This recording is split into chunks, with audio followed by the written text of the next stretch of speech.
G'day, it's Josh Gemelli from Condon Group here, and we've made our pilgrimage to Machinery Warehouse. Hare and Forbes, of course, being quite generous sponsors of our workshop articles in Farming Ahead magazine. And today, we're looking at drill presses, both belt drive little units to large geared head units, like this fella here. There's quite a lot of sizes of drill presses available, and really finding what you need for your workshop, I suppose, is down to your individual requirements, but probably doesn't hurt to go or err on the side of a large machine. These smaller benchtop models, you'll actually find are actually not significantly cheaper than the same machine, which is a pedestal or a floor mounted drill press. Ultimately, all we've got is a little bit of a longer column and it's mounted to the floor. Doesn't take up any bench space, and it's got greater capacity as a result because you can put larger items in it. So look, for the average large farm workshop, what we've got here I think is probably something that's going to suit most people's needs. You're looking at around about $2,000 for this PD35 pedestal drill, and it comes in both single phase and three phase. Now this is a belt drive mill, so if we have a look in the top,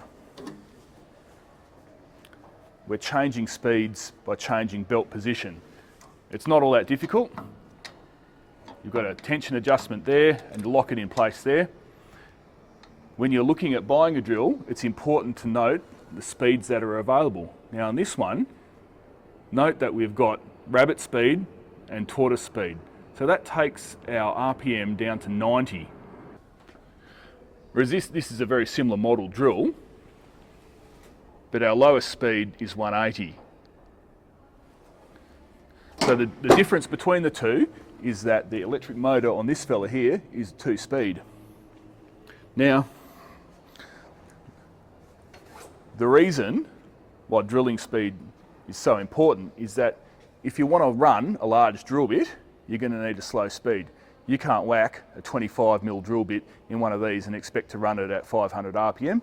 It's just not going to work. You need a low speed. So that's one thing that's pretty important when you're looking for a drill press. Other things are a little bit more basic. Spindle travel.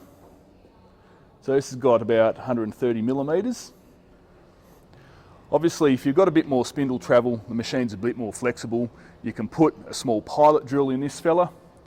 You can drill down, pull the pilot drill out and put your larger drill bit in, all without having to reposition the table.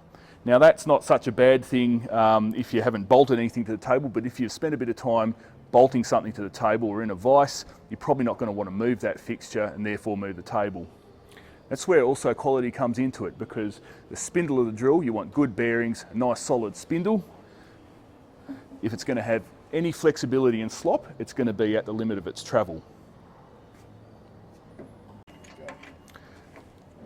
So obviously you need to adjust the height of the drill press table, and so check on this mechanism, how easy that is to operate, and to swivel the table. The table turns and also swivels on the column, and also can rotate for drilling something on a tricky angle. But of course, how easy that works, up and down, plus also the locking mechanism. This has two little hand wheels on the side to lock it in place. You're going to get very used to those if you're doing a fair bit of drilling.